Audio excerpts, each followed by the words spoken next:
ಕುಮಾರಸ್ವಾಮಿಯವರ ದಾಖಲೆಯನ್ನ ನಾವು ಕರ್ನಾಟಕ ಜನ ನೋಡಿ ನೋಡಿ ಸಾಕಾಗಿದೆ.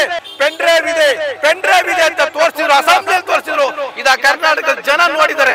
ಇವರು ಏನ್ ಹೇಳ್ತಾರೆ, ಓಡಿ ಹೋಗೋರು, ಮಲ ಏಳ್ಸ್ಬಿಟ್ಟು ಓಡಿ ಹೋಗೋರು ಅಂತ ನಮ್ಮ ಹಳ್ಳಿ ಭಾಷೆ ಹೇಳ್ತಾರಲ್ಲ, ಹಾಗೆ ಮಲ ಏಳ್ಸಿ ಓಡಿ ಹೋಗ್ತಕ್ಕಂಥವ್ರು. ನಮ್ಮ ಸಿದ್ದರಾಮಯ್ಯಗೆ ನ್ಯಾಯ ಸಿಗುತ್ತೆ, ಸತ್ಯಕ್ಕೆ ಜಯ ಇದ್ದೇ ಇದೆ. ರಾಜಭವನವನ್ನ ಬಿಜೆಪಿ ಕಚೇರಿ ಮಾಡ್ಕೊಂಡಿದ್ದಾರೆ. ಯಾವ ನೈತಿಕತೆ ಇದೆ?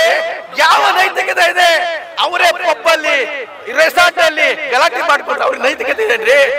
ಮುಖ್ಯಮಂತ್ರಿ ಮಗನಾಗಿ ಪಬ್ಬಲ್ಲಿ ರೆಸಾರ್ಟ್ ಗಲಾಟೆ ಮಾಡ್ಕೊಂಡ್ರಲ್ಲ, ಇದು ಕರ್ನಾಟಕ ಜನ ನೋಡಿಲ್ವಾ? ಕುಟುಂಬ ರಾಜಕಾರಣ, ಇವರೇ ಮಕ್ಕಳಾಗಬೇಕು, ಇವರೇ ಮೊಮ್ಮಕ್ಕಳಾಗಬೇಕು, ಇವರೇ ಸೊಸೆಯಂದಿರಾಗಬೇಕು. ಸಂವಿಧಾನ ರಕ್ಷಣೆಗೋಸ್ಕರ ಹೋರಾಟ ಇದು, ಪ್ರಜಾಪ್ರಭುತ್ವದ ರಕ್ಷಣೆಗಾಗಿ ಹೋರಾಟ ಇದು.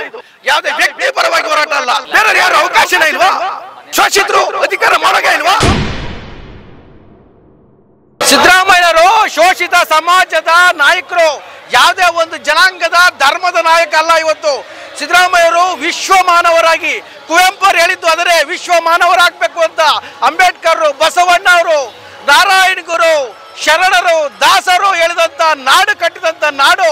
ಜಯ ಕರ್ನಾಟಕ ಮಾತೆ, ಭಾರತ ಜನನಿಯ ತನುಜಾತೆ ಅಂತಕ್ಕಂಥ ನಾಡಲ್ಲಿ ಯಾವುದೇ ಧರ್ಮ, ಕೋಮುವಾದ, ಗುಂಪುಗಾರಿಕೆ, ಜಾತೀಯತೆಯನ್ನ ಬಿಟ್ಟು ಸಿದ್ದರಾಮಯ್ಯನವರಂತ ನಾಯಕತ್ವದಲ್ಲಿ ನಾವು ಮುನ್ನಡೆಯಬೇಕು.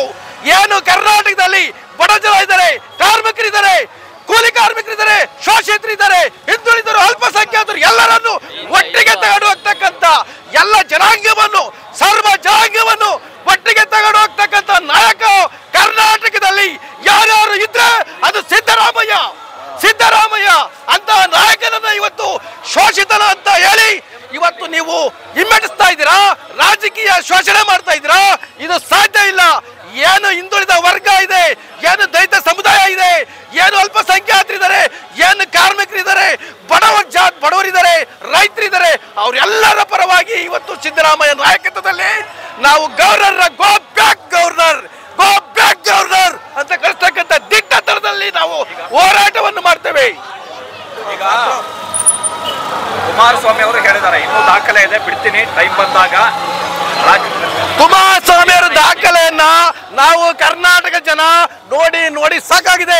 ಪೆನ್ ಡ್ರೈವ್ ಇದೆ ಅಂತ ತೋರಿಸಿದ್ರು, ಅಸೆಂಬ್ಲಿಯಲ್ಲಿ ತೋರಿಸಿದ್ರು. ಇದ ಕರ್ನಾಟಕದ ಜನ ನೋಡಿದ್ದಾರೆ. ಇವರು ಏನ್ ಹೇಳ್ತಾರೆ, ಓಡಿ ಹೋಗೋರು, ಮಲ ಏಳ್ಸ್ಬಿಟ್ಟು ಓಡಿ ಹೋಗೋರು ಅಂತ ನಮ್ಮ ಹಳ್ಳಿ ಭಾಷೆ ಹೇಳ್ತಾರಲ್ಲ, ಹಾಗೆ ಮಲ ಏಳ್ಸಿ ಓಡಿ ಹೋಗ್ತಕ್ಕಂಥವ್ರು. ಇದನ್ನ ಜನ ನಂಬಲ್ಲ. ಇದು ಕರ್ನಾಟಕದ ಜನ, ಕನ್ನಡಿಗರು ನಂಬಲ್ಲ. ಇದು ನಮ್ಮ ಸಿದ್ದರಾಮಯ್ಯಗೆ ನ್ಯಾಯ ಸಿಗುತ್ತೆ, ಸತ್ಯಕ್ಕೆ ಜಯ ಇದ್ದೇ ಇದೆ. ಆ ಸತ್ಯಕ್ಕೆ ಜಯ ಇದ್ದೇ ಇದೆ. ಅದರಿಂದ ಈ ಗವರ್ನರ್ ಮಾಡ್ತಕ್ಕಂಥ ಬಿಜೆಪಿ ರಾಜಭವನವನ್ನ ಬಿಜೆಪಿ ಕಚೇರಿ ಮಾಡ್ಕೊಂಡಿದ್ದಾರೆ. ಇದು ತಪ್ಪು.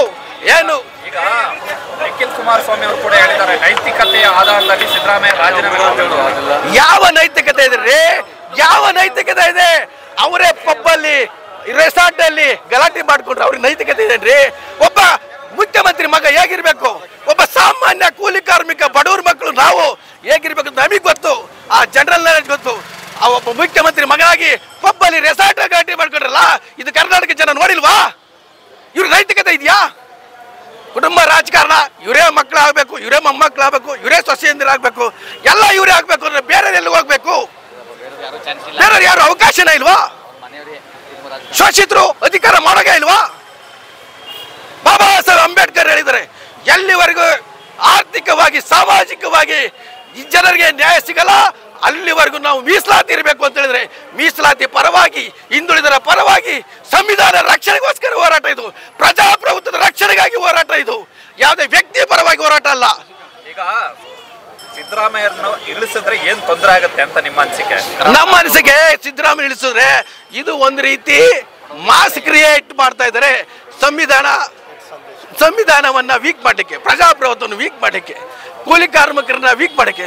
ಅವ್ರ ಮೇಲೆ ಬರಬಾರ್ದು. ಅವ್ರು ಹೇಗ್ ಮಾತ್ರ ಆರ್ಥಿಕವಾಗಿ ಬಲಿಷ್ಠ ಆಗ್ಬಾರ್ದು. ನಾವ್ ಹೇಳ್ದಾಗೆ ಕೇಳಬೇಕು. ಈ ರೀತಿ ಅವ್ರ ಮನೋಧೋರಣೆ ಇದೆ, ಆ ಮಾನಸಿಕತೆ ಇದೆ.